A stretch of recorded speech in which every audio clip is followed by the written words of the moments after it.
Regarde bien cette image. Sur cette image figurent deux des hommes responsables du plus grand attentat terroriste de l'histoire américaine. Ils sont dans la file d'attente d'un distributeur automatique, ressemblant à n'importe quelle personne ordinaire en fin de soirée. Sur la droite, nous pouvons voir Abdulaziz Al-Omari. Sur la gauche, Mohamed Atta, le chef du groupe. Cela s'est passé le 10 septembre 2001, la veille de l'attaque. Sur cette autre image, on peut voir Mohamed Atta embarquer sur un autre vol pour aller retrouver le reste du groupe. Calme, sans se presser, comme tout autre passager. Dans la vidéo d'aujourd'hui, nous allons montrer en détail la vie de chacun de ces 19 hommes responsables de l'attaque.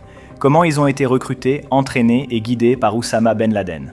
Et comment aucun ne paraissait capable d'agir ainsi.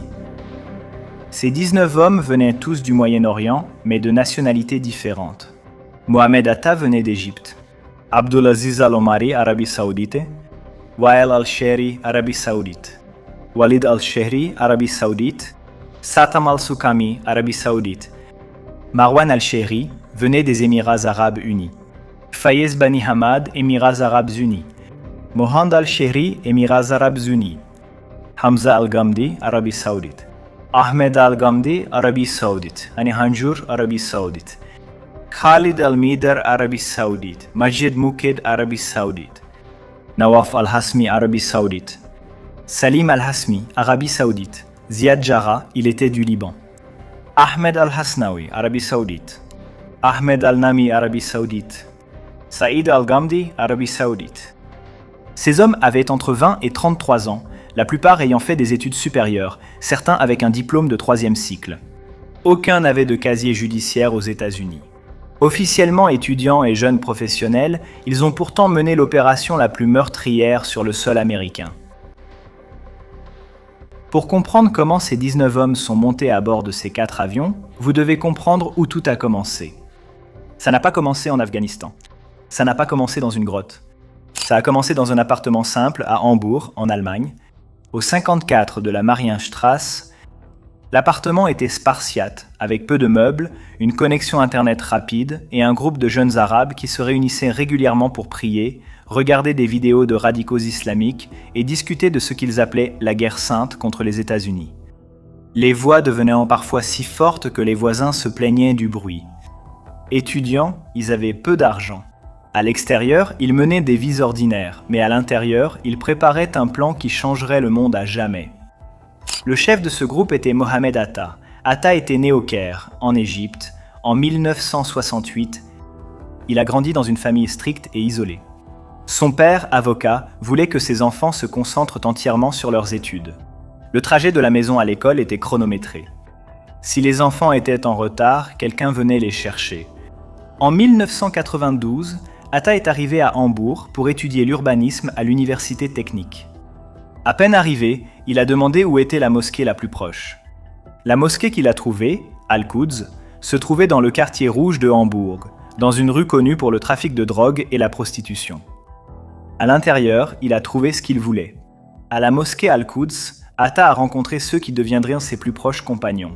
Le premier fut Ramzi bin al-Shib, un jeune yéménite de 23 ans qui avait déménagé en Allemagne pour profiter des généreux avantages sociaux du pays. Il serait le seul des 4 chefs à ne jamais arriver aux États-Unis. Son visa a été refusé à plusieurs reprises. Il était resté à Hambourg, servant de relais entre les pirates de l'air aux États-Unis et la direction d'Al-Qaïda en Afghanistan. Le deuxième était Marwan Al-Shehri, originaire des Émirats Arabes Unis. Il avait une interprétation stricte de l'islam, mais discutait de ses opinions avec charme et chaleur humaine. Il chantait des chansons sur le martyr. Il était l'inséparable compagnon d'Atta aux États-Unis. Le troisième était Ziad Jarrah, un jeune Libanais issu d'une famille de classe moyenne à Beyrouth, connu pour fréquenter les meilleurs clubs et bars de la ville. Il avait une petite amie allemande, fille d'immigrés turcs. Il était l'opposé d'Atta en termes de personnalité, détendu, de bonne humeur, sociable. C'est lui qui a failli abandonner le plus souvent. Ensemble, ces 4 hommes ont formé le noyau de ce qui serait plus tard appelé la cellule de Hambourg. En août 1998, lorsque Al-Qaïda a bombardé 2 ambassades américaines en Afrique de l'Est, Atta a dit au groupe « Il y a des moyens d'affronter les États-Unis. Ils ne sont pas tout-puissants. » À la fin de 1999, les 4 membres de la cellule de Hambourg ont pris une décision. Ils ont mis de l'ordre dans leurs affaires. Ils ont rédigé des testaments, donné procuration et voyagé individuellement en Afghanistan. À leur arrivée, les autorités talibanes ont confisqué leurs passeports et exigé qu'ils choisissent des pseudonymes. Les camps d'entraînement étaient austères. Les journées débutaient par la prière, puis des heures d'entraînement physique. Le processus était aussi une sélection sophistiquée, visant surtout des militants dotés de compétences techniques avancées et maîtrisant les langues. Les hommes de Hambourg parlaient anglais et allemand couramment. Ils pouvaient aisément se mêler aux Occidentaux. Ils étaient d'un tout autre calibre aux yeux d'Al-Qaïda. Peu de temps après leur arrivée, ils ont été convoqués pour rencontrer personnellement Oussama Ben Laden à Kandahar. Ils lui ont juré fidélité. Ben Laden leur a alors demandé s'ils accepteraient une mission suicide. Ils ont accepté sans hésiter. Ben Laden a choisi Mohamed Atta comme chef et a révélé la mission, qu'il appelait l'opération des avions. Détourner des avions et les utiliser pour attaquer les États-Unis. Rentrés à Hambourg, les membres de la cellule ont cherché des écoles d'aviation aux États-Unis.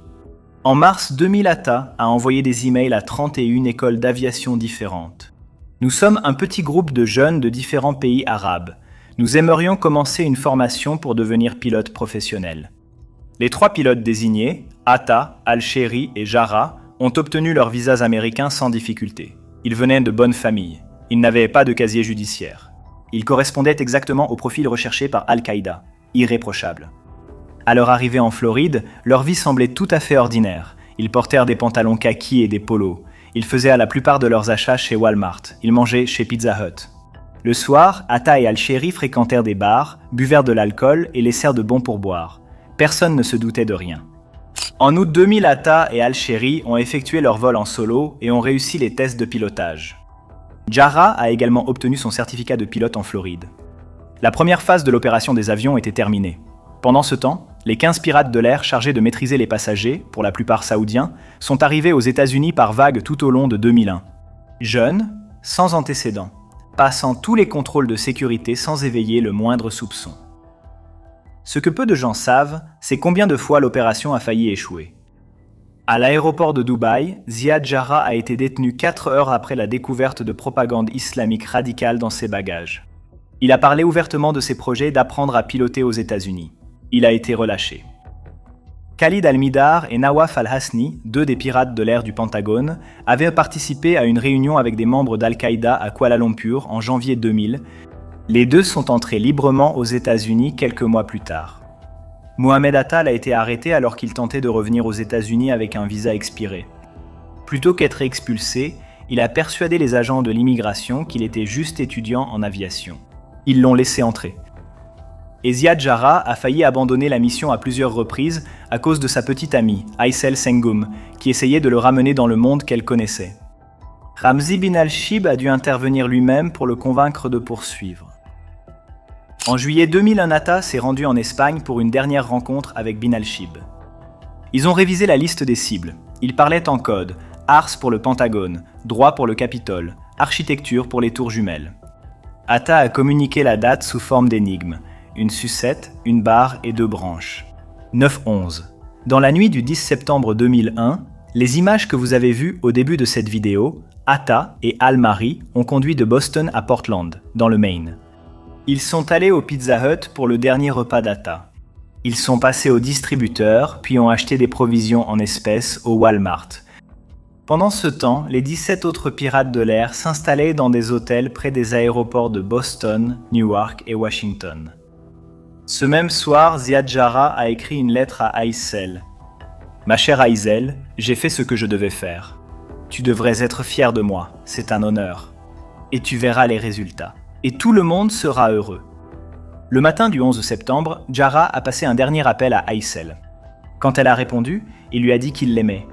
3 fois, puis il a raccroché. Le matin du 11 septembre 2000, 19 hommes sont montés à bord de 4 avions différents. Vol 11 d'American Airlines, Tournor, Mohamed Atta, Abdulaziz Al-Omari, Wael Al-Shehri, Walid Al-Shehri et Satam Al-Soukami. À 8h46, Atta a percuté la tour nord du World Trade Center.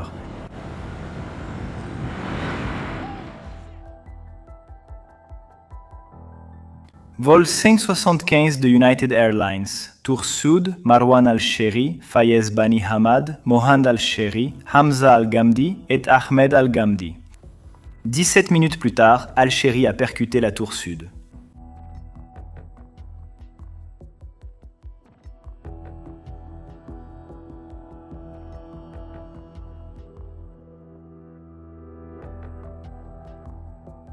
« 2579 personnes sont mortes.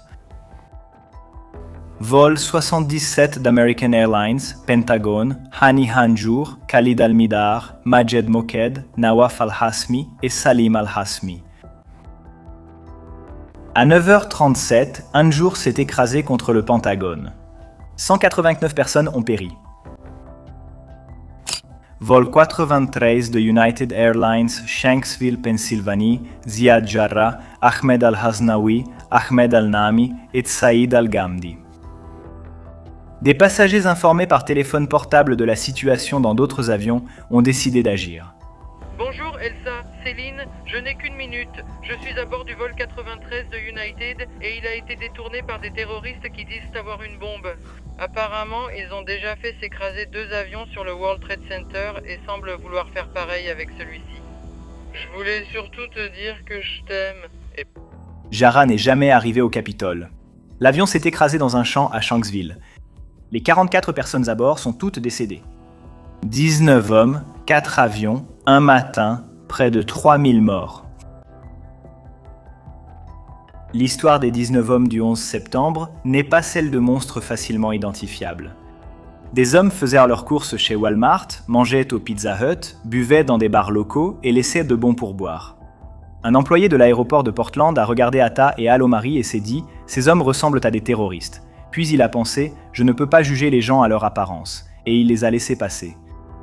19 hommes ont déjoué tout le système de sécurité et de défense du pays le plus puissant du monde. Sans armes sophistiquées, avec de petits couteaux assez discrets pour échapper à la sécurité de l'aéroport. Et avec une conviction qu'aucun système de sécurité au monde n'avait été conçu pour détecter. Si vous êtes encore là, dites-nous en commentaire d'où vous nous regardez.